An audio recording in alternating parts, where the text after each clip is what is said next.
Fornals follows Caicedo, the split opens up, Badiashile plays it, and this was the key for Chelsea, right here. Well, Chelsea have completed the set of European trophies, having won the Champions League, Europa League, and now the Conference League after beating Betis 4-1 in the final. But it did not start well. Manuel Pellegrini and his Betis side had a very good game plan. They executed it perfectly and took a 1-0 lead against Chelsea. But you have to give credit to Enzo Maresca for making the substitutions and the tactical changes necessary for Chelsea to come back and win this game 4-1. So welcome to Campfire Football. I'm Sebastian North. Like the video, subscribe to the channel, leave your thoughts in the comments section below. And without further ado, let's get into the breakdown of this game. All right, so let's go ahead and take a look at the formations from a bird's eye view. What you have here from Betis is a pretty narrow 4-2-3-1. Now, Antony and Azabde, they would drop and pinch in a little bit and join to make a midfield 6 right here. It was a complete minefield that Chelsea tried to play through. Betis knew that they were going to do this, and so they were winning the ball and then able to counterattack. And that's when Antony would get a little wider, as well as Azabde,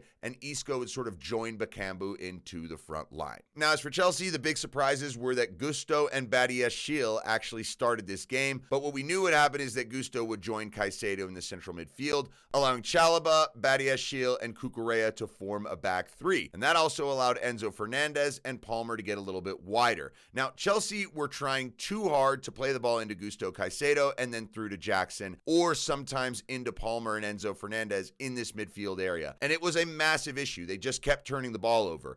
Chelsea started to find joy when Palmer and Enzo were drifting wider, receiving the ball, and then able to go 2v1 at the Betis fullbacks. And that will all become very obvious in the clips. So let's go ahead and get to those. All right, so this was a really good start to a match in the final. A lot of finals are cagey. This one was not. And really it was because Betis played fantastic from the start and Chelsea fell into all the traps that they were setting. We can see here is very tight 6 players from Betis. Obviously, this means spaces in the wide areas, but they were doing a very good job of funneling Chelsea through the middle and winning the ball there. So what you see here is Caicedo and Gusto in the middle. As the ball comes back to Jorgensen, he looks up, and Gusto is making this run across. Now, right at this moment, Gusto's like, play me the ball. I'm open. I have enough time. But the thing is that Fornals is not far away, and he's basically waiting for that ball to go into Gusto to quickly pressure. Now, ball goes out to Badiashile here. He looks inside and plays to Gusto, and this is where you started to see that the young man was going to have a rough day because his first touch on the ball is completely messed up. He's lucky enough that Isco's not close enough to get it, but that was just a little bit of a warning sign. And Chelsea were constantly trying to go through that midfield area, and it wasn't working. And very quickly, Betis would take the lead. Once again, a Gusto mistake. So you can see here, he's got the ball, and he should just go out to Cucurella. That's the simple option, but he's trying to find this split pass into Enzo Fernandez. Instead, the ball's cut out, and watch Malo Gusto here. He takes just a half second to himself to be upset about his pass, and that allows Azabde to just run on. That's a problem because Azabde is the one that scores, and Isco right here gets the ball, looks up, he's got Bakambu making a run inside, that draws Chalobah with him, Gusto's behind the play, it gets to Azabde, he takes a shot, scores, and it's 1-0 to Betis. Fully merited, and though the commentators were praising Betis for such a fantastic start to the match, a lot of it had to do with Chelsea just shooting themselves in the foot. I mean, the turnovers were completely ridiculous. Here, Caicedo looks up, and I know he sees this ball into Enzo Fernandez, and then it's a good line-breaking pass. But Antony is waiting for it. He's actually saying, go ahead, try, and then I'm going to go ahead and intercept it. And so they do that, and Betis are able to counterattack. Ball comes into Bartra, and this was a major moment of the match. He drives forward, connects with Bakambu, and then takes this shot. And I mean, if this is anywhere closer to the corner of the crossbar, it's a goal. But it's a little bit low, and Jorgensen is able to get a hand on it and touch it away. But if Chelsea go down 2-0 after 13 minutes, I don't know if they recover. And Isco, I mean, he just had such a fantastic first half, not only leading the press, but being very good when Betis would win the ball back. So once again, Chelsea, they're going to play right into the problems. Here it goes into Gusto. He should drop it to Chalobah or turn out and go the other way. And when Gusto has inverted into midfield this season, we've seen a lot of that from him. And so the turnover happens, and Betis are just running at the Chelsea back line. But this even happened with Chelsea when they were in the attacking half. Cucurella gets this ball, he looks up, and he's got Caicedo essentially surrounded by 4 players, and Jackson, who is also being closely monitored. Don't play the ball into these guys. Get it to your wide player. Instead, it goes right through this midfield area, and Betis just collapse on it immediately. They were just so ready for this from Chelsea, and it was panning out exactly how they wanted it to go. And Chelsea were just really off in the first half. I mean, this ball from Cucurella down the line, it's the right idea, but the execution's off. And Sabali just takes it away, plays the ball forward, and right away, Betis are running up the field. Man, I mean, Chelsea were just under so much pressure, and it's because they kept doing this. Here, Enzo Fernandez kind of blindly plays the ball looking for Palmer, doesn't see Fornals, and once again, Betis can launch a counterattack. But it had to be driving Enzo Maresca mental, because the thing is, it was very obvious what the plan for Betis was. Let's see if we can get them to try to go through us, and then we'll just take the ball. What you need to do is use the wide areas. And if Betis did not cut those balls out, it would be very easy. You can see Abde here staying closer to Gusto, which means the ball from Chalobah to Palmer is just very easy. And then Betis have to start running over. Once you get them running, you can start wearing them down. Now look, once you get the other team a little more stretched out, those passes in the middle just open up. The lanes become a little clear. And so here, this is a little bit of a risk, but Gusto handled this ball well. Receives from Badiashile, plays it up to Palmer, who breaks a tackle, and the press from Betis is beaten. Here's another example. Abde should be a little wider to cut the ball out to Palmer, but it's so easy to get it to him there,